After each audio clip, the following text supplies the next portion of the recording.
आज का हमारा विषय है सदोम और अमोरा के पाप जो सबसे छिपे हुए थे। ऐसे ही रोचक कहानियों को देखने के लिए हमारे चैनल को लाइक और सब्सक्राइब करना ना भूलें और बेल आइकन को भी जरूर दबाएं। ये कहानी उत्पत्ति की पुस्तक में अब्राहम के समय इन दो शहरों से शुरू होती है। सदोम और अमोरा का विनाश इस रहस्यमय उद्घाटन से शुरू हुआ कि इन शहरों में पाप इतना बढ़ गया था कि स्वर्ग तक पहुंच गया। फिर प्रभु ने कहा कि सदोम और अमोरा का रोना वाकई बहुत बड़ा है और उनका पाप बहुत गंभीर है।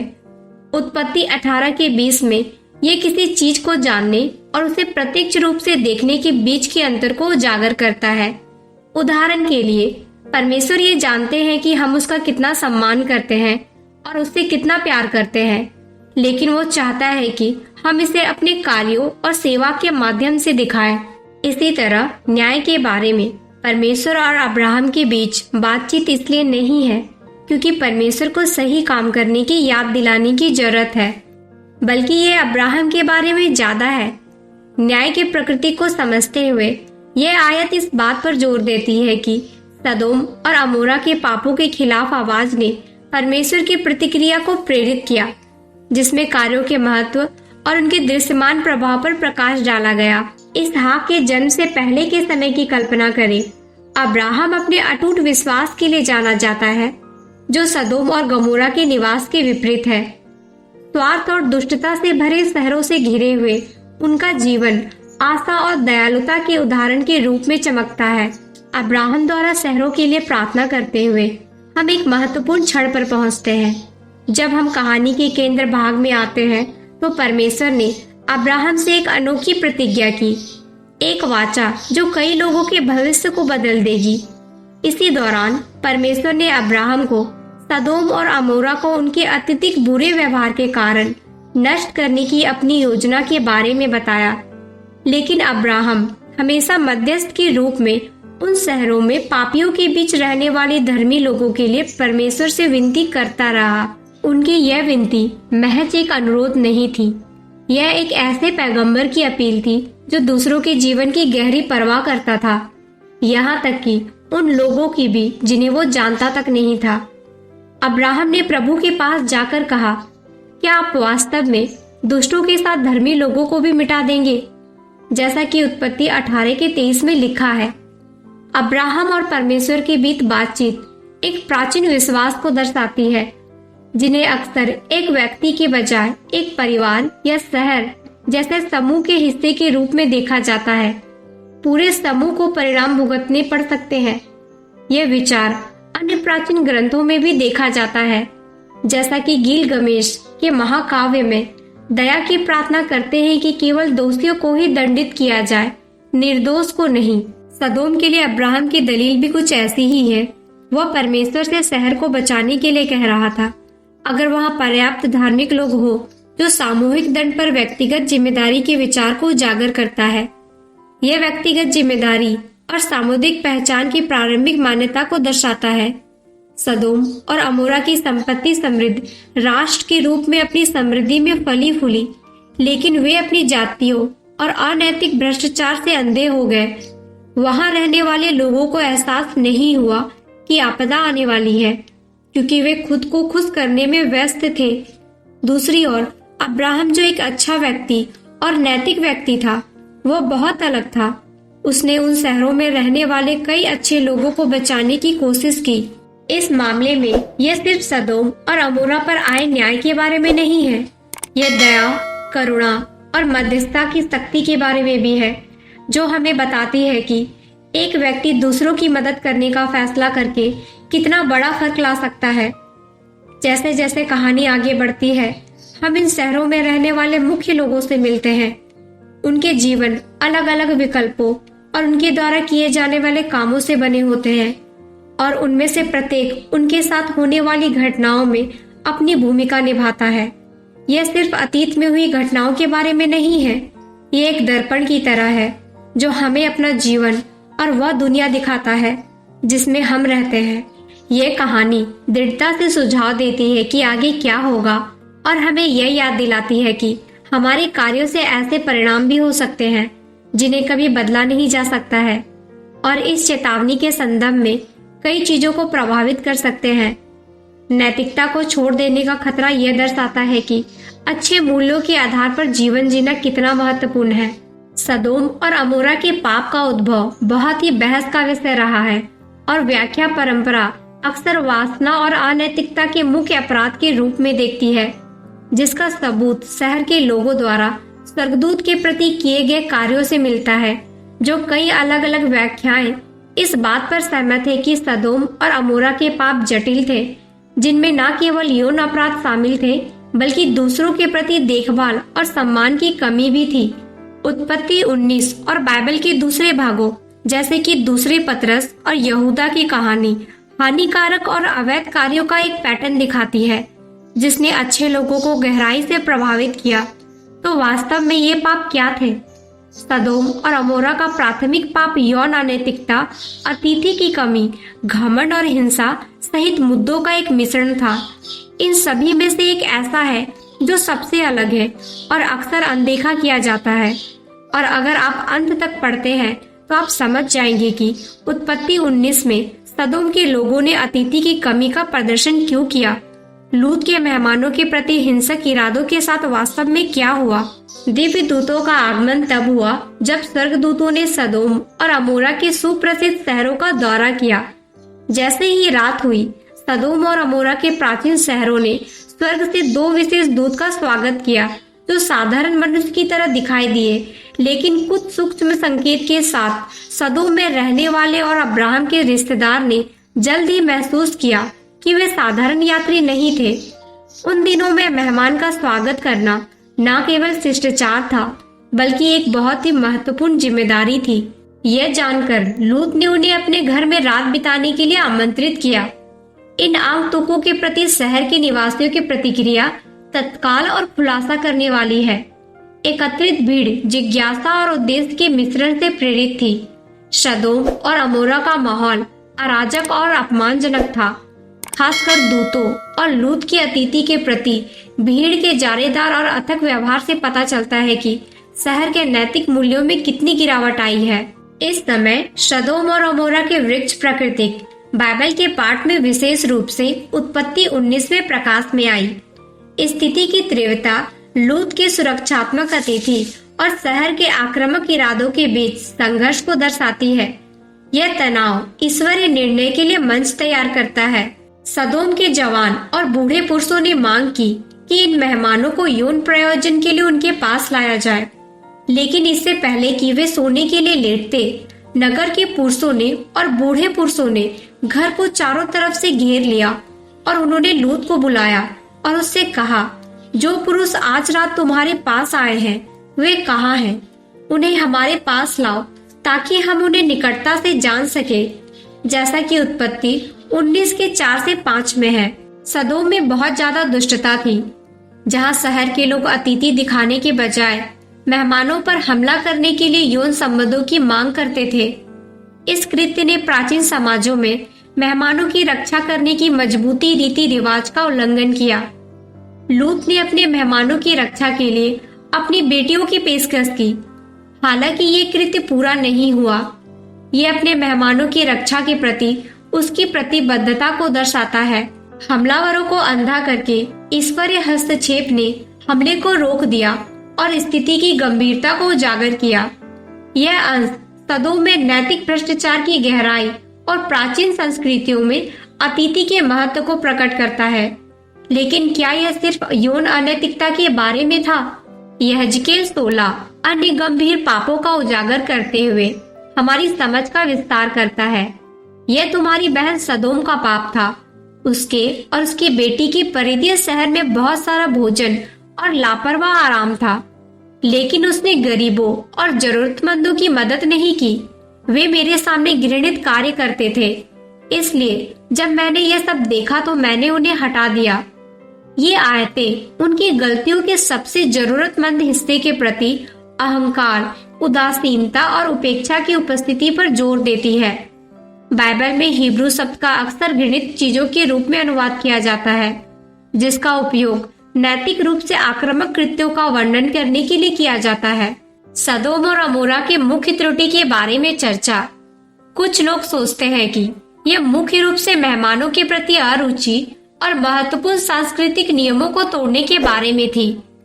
अन्य लोग कहानी को बुरे यौन व्यवहार, अत्यधिक गर्व और जरूरतमंदों की देखभाल न करने की सहित गंभीर नैतिक समस्याओं की एक श्रृंखला के रूप में देखते हैं, जो अंधकार के अस्तित्व को प्रकट करते हैं।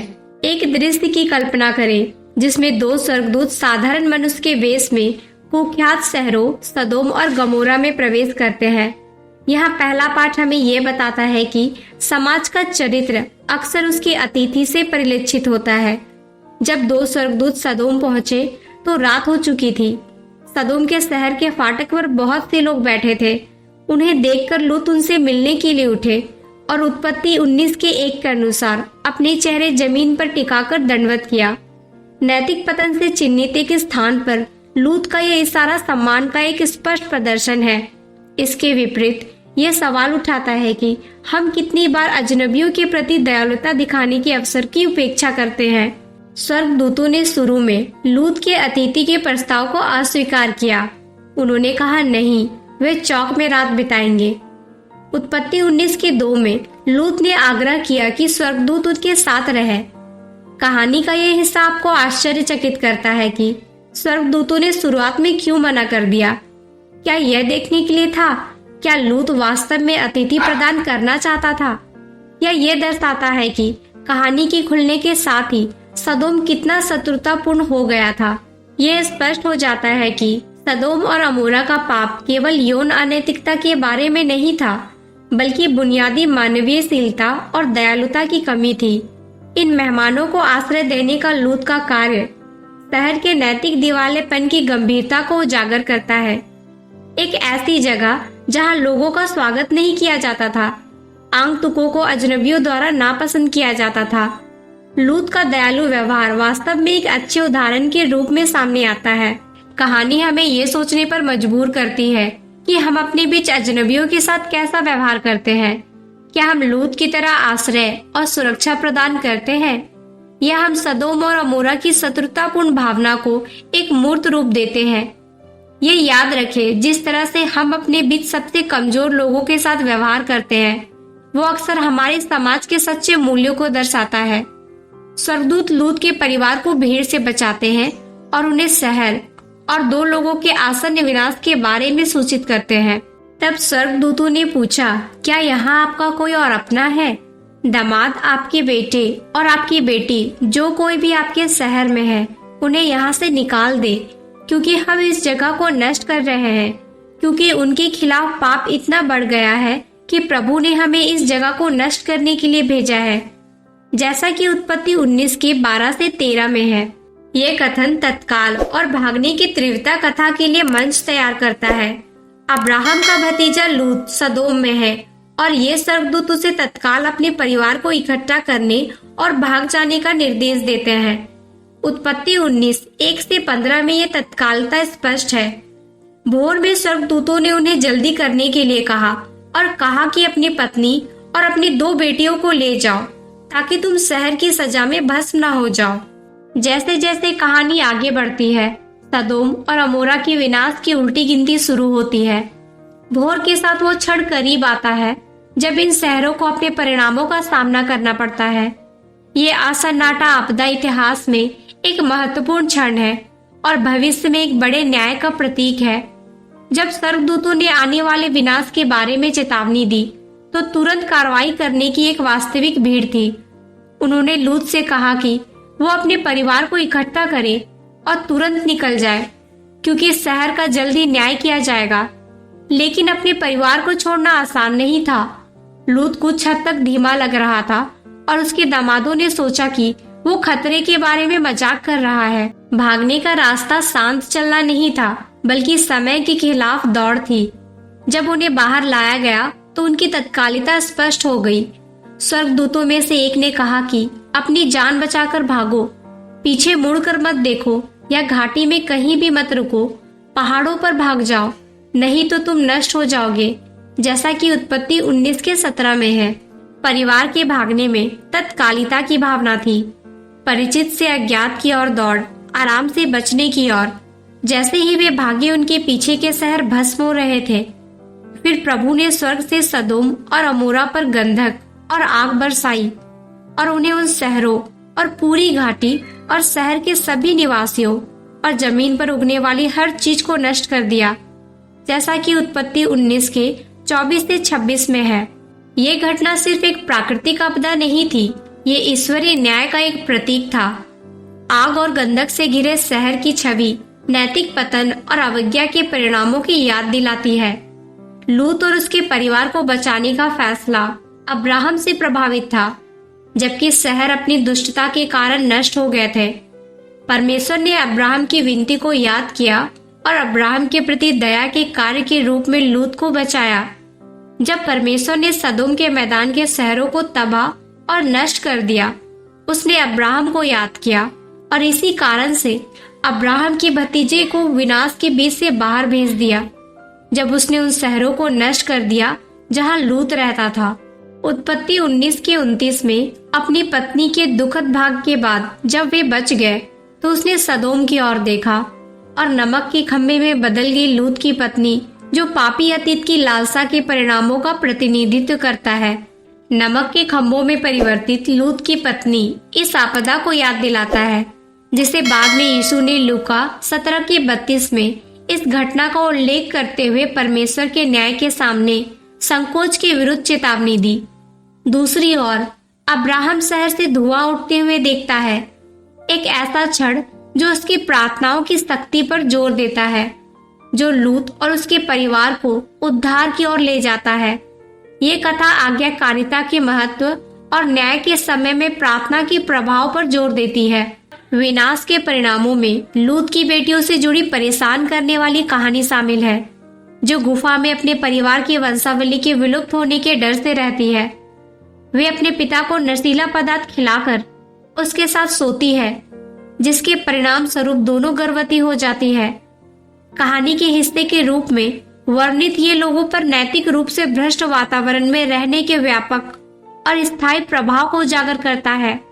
लूत की बेटियों की हरकतों को सदोम के नकारात्मक माहौल से प्रभावित देखा जा सकता है, जो दर्शाता है कि शहर में उनके आसपास जो बुराई देखी गई वे उससे प्रभावित हुई। नए नियम में सदोम और अमोरा एक प्रतीकात्मक अर्थ लेते हैं, जो समय के अंत में अंतिम निर्णय का प्रतीक है। 2 पतरस 2 के 6 से 8 में इन शहरों का विनाश परमेश्वर के न्याय की चेतावनी और उदाहरण के रूप में कार्य करता है। एक अधर्मी जीवन पर यह कहते हुए, और अगर उसने सदोम और अमोरा के शहर को नष्ट करने की निंदा की और उन्हें राख में बदल दिया, तो उन्हें उन लोगों के लिए एक उदाहरण बना दिया जो उसके बाद अधर्मी जीवन जिएंगे।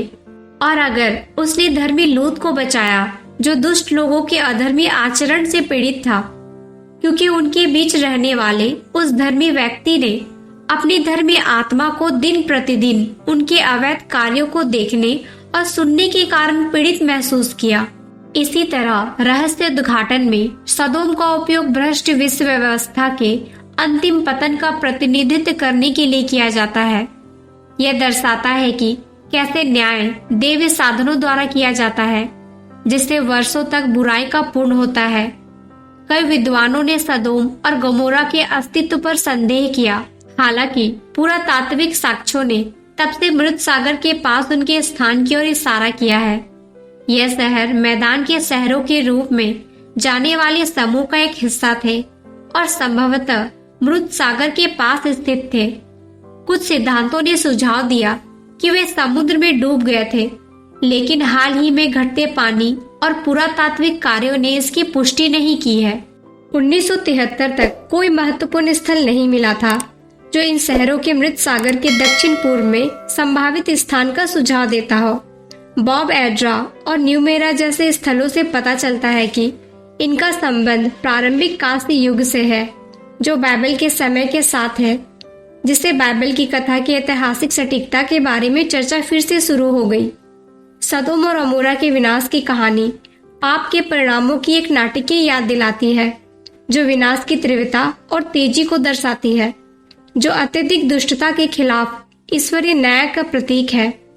इस ईश्वरीय न्याय के परिणामों पर विचार करना इस घटना के व्यापक को देखते हुए महत्वपूर्ण है। सदोम और अमोरा का विनाश पाप और न्याय पर परमेश्वर के रुख का एक शक्तिशाली उदाहरण है, जो हमें अपने जीवन और उस समाज के बारे में सोचने पर मजबूर करता है जिसका हम हिस्सा हैं। हमें खुद से पूछना चाहिए, क्या हम परमेश्वर की इच्छा की उपेक्षा कर रहे हैं और क्या हमारे जीवन का कोई हिस्सा है? हमें परमेश्वर की इच्छा और अपेक्षाओं के साथ तालमेल बिठाने के लिए पुनर्विचार करना चाहिए। आधुनिक समाज के साथ सदोम और अमोरा की कहानी की तुलना करना यहूदा 1:5 में काफी उत्तेजक हो सकता है। इन शहरों का विनाश गहरी नैतिक गिरावट के खिलाफ ईश्वरीय न्याय का याद दिलाता है। कुछ लोगों का मानना है कि आज के समाज में नैतिक मूल्यों में गिरावट देखी जा रही है, जो कि असभ्य भाषा में देखी जा सकती है। पारिवारिक मूल्यों में कमी आ रही है, विवाह के बारे में पारंपरिक विचारों में बदलाव आ रहा है और बाइबल की शिक्षाओं से दूर किया जा रहा है। ऐसा लगता है कि व्यक्तिगत उपलब्धियां और गर्व ने विनम्रता और शालीनता को पीछे छोड़ दिया है।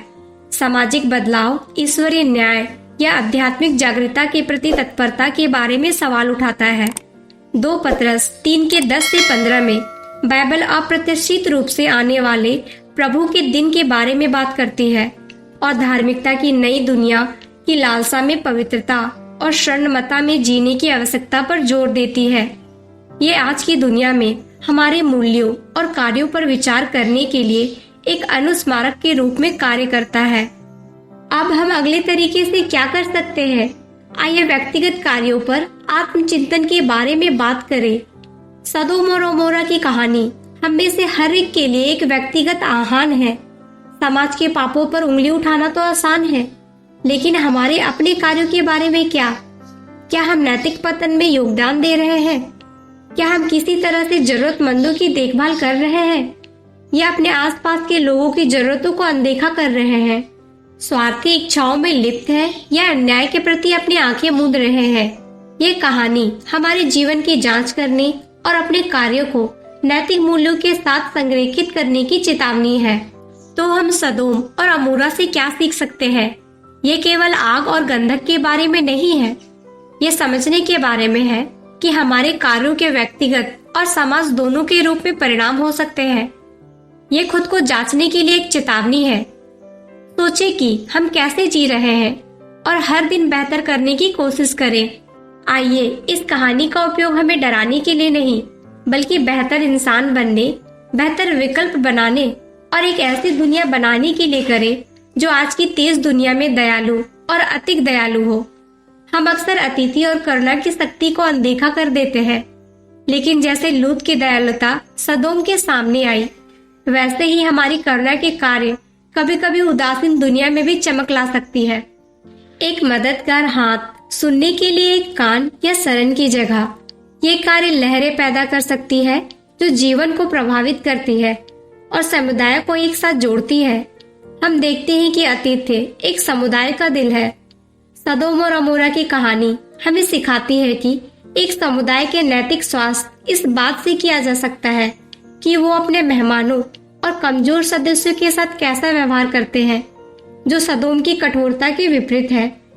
आतिथ्य दूसरों की भलाई के लिए मुड़े हुए दिल को प्रकट करता है, लेकिन उसने उनसे दृढ़ता से आग्रह किया और वे उसके पास चले गए और उसके घर में प्रवेश किया और उसने उनके लिए दावत तैयार की और उन्होंने खाया। उत्पत्ति 19:3 में हमें परमेश्वर की चेतावनियों को स्वीकार करने की आवश्यकता है। बाइबल में सदोम और अमोरा की कहानी परमेश्वर की चेतावनियों को अनदेखा करने के परिणामों के बारे में एक शक्तिशाली कथा है, लेकिन यह कहानी हमें मार्गदर्शन के प्रति ग्रहणशील होने और अपने दैनिक जीवन में आध्यात्मिकता बनाए रखने के महत्व को कैसे सिखाती है। ईश्वरीय चेतावनी को स्वीकार करना विभिन्न तरीकों से प्रकट हो सकता है, चाहे हमारे विवेक के सूक्ष्म संकेतों पर ध्यान देना हो, निर्णय लेते समय हमसे अधिक बुद्धिमान लोगों की सलाह सुनना या पिछले अनुभवों से सीखे गए कुछ सबक पर ध्यान देना चाहिए। ये हमारे कार्यों के, अपने और दूसरों पर पड़ने वाले प्रभाव के बारे में सचेत रहने और कहानी के पात्रों और परमेश्वर की चेतावनियों के प्रति उनकी प्रतिक्रियाओं पर विचार करते हुए एक सम्मानजनक और न्यायपूर्ण जीवन जीने का प्रयास करने के बारे में है। स्वर्गदूतों ने लूत को सदोम और अमोरा के आसन्न विनाश के बारे में सचेत किया। लूत की प्रतिक्रिया तत्काल थी। उसने परिस्थितियों और कार्यों को गंभीरता से समझा। यह एक महत्वपूर्ण क्षण था जिसने दिव्य मार्गदर्शन का पालन करने के महत्व पर जोर दिया। हमारी तेज गति वाली दुनिया में, हमारे समकालीन जीवन में इस कहानी की क्या प्रासंगिकता। भौतिक लक्ष्यों में खो जाना और अपनी आध्यात्मिक भलाई की उपेक्षा करना आसान है। सदोम और अमोरा की कहानी में हमें आध्यात्मिक रूप से जागरूक रहने और विवेक और शास्त्रों या जीवन के अनुभवों के माध्यम से हमारे रास्ते में आने वाले मार्गदर्शन को सुनने की याद दिलाती है।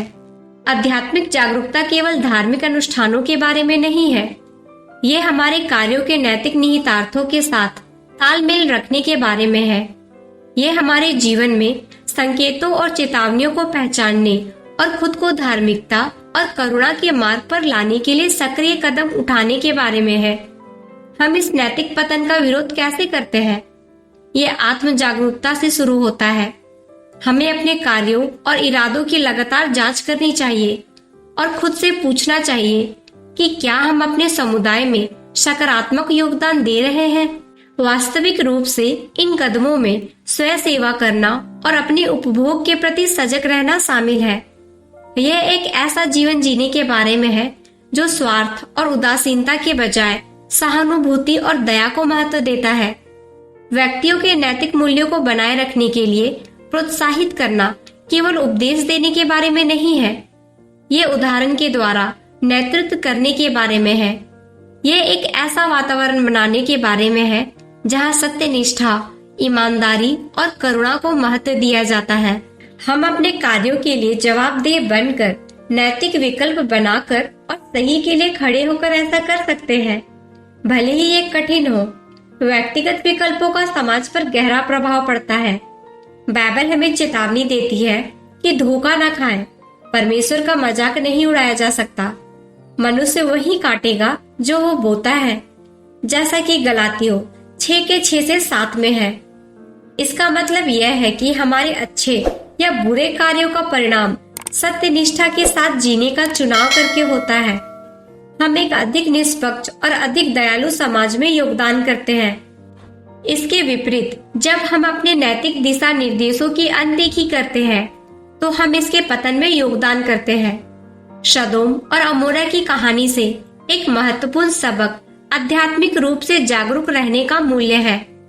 अब्राहम एक प्रमुख व्यक्ति है जो इसे प्रदर्शित करता है जब वो शहर के आसन्न विनाश के बारे में सीखता है और केवल स्वीकार करने के बजाय वो विवेक की तलाश में और हस्तक्षेप की उम्मीद करते हुए परमेश्वर से बात करता है। ये उसकी आध्यात्मिक सतर्कता और परमेश्वर की इच्छा को दर्शाता है। हमारी आधुनिक दुनिया में इसका अर्थ है कि हम अपने दैनिक जीवन में ईश्वर से जुड़े रहने की निरंतर कोशिश करते रहें। इसका अर्थ है कि धार्मिक अनुष्ठानों का केवल आंख मूंदकर पालन करना नहीं, बल्कि इनके पीछे छिपे रहस्यों और मूल्यों को समझना है। इसलिए हम अधिक सूचित और नैतिक रूप से सही निर्णय ले सकते हैं जो हमारे विश्वास के साथ प्रतिद्वंदित होता है और ईश्वर के साथ गहरे संबंध को प्रोत्साहित करता है। ये केवल व्यक्तिगत शांति के बारे में नहीं है, ये एक ऐसे समाज का निर्माण करने के बारे में है जो नैतिक मूल्यों और नैतिक मानकों को बनाए रखता है। सदोम और अमोरा के लोगों में इस संबंध की कमी थी जिसके कारण उनका अंतिम पतन हुआ। अंत में आइए हम दया और समझदारी फैलाते हुए अच्छे व्यवहार के उदाहरण बने। हमें उन मुद्दों को देखने और संबोधित करने की दृष्टि दे जो हमारे समुदायों को नुकसान पहुंचा रहे हैं और हमें चीजों को बेहतर बनाने में मदद करें। पिता, हम विनम्रता पूर्वक आपके मार्गदर्शन की मांग करते हैं ताकि हम आज अपने जीवन में सदोम और अमोरा के सबसे छुपे हुए पापों से प्राप्त शाश्वत सबक को लागू कर सके, अपने दिलों को साफ कर सके और हमें मजबूत बना सके। हमें अपनी दिव्य इच्छा के अनुसार जीने की कृपा प्रदान करें। हम ये प्रार्थना आपके पुत्र, हमारे उद्धारकर्ता यीशु मसीह के नाम से करते हैं। आज का हमारा प्रश्न है, क्या आपने कभी उन बुरी आदतों और गलतियों के बारे में सोचना बंद किया है जिन पर आपने ध्यान नहीं दिया होगा कि वे आपके जीवन को उसी तरह प्रभावित कर रही है जैसे गुप्त पाप जो सदोम और अमोरा के दुष्ट शहरों में मौजूद थे। कृपया आप अपना जवाब कमेंट बॉक्स में दें। अगर आपको वीडियो पसंद आए तो इसे दूसरों के साथ भी शेयर करें। नए वीडियो देखने के लिए हमारे चैनल को लाइक और सब्सक्राइब करना ना भूलें। आप सभी को जय मसीह की धन्यवाद। Praise the Lord. परमेश्वर का अनुग्रह आप सभी के जीवन में बनी रहे। आमीन।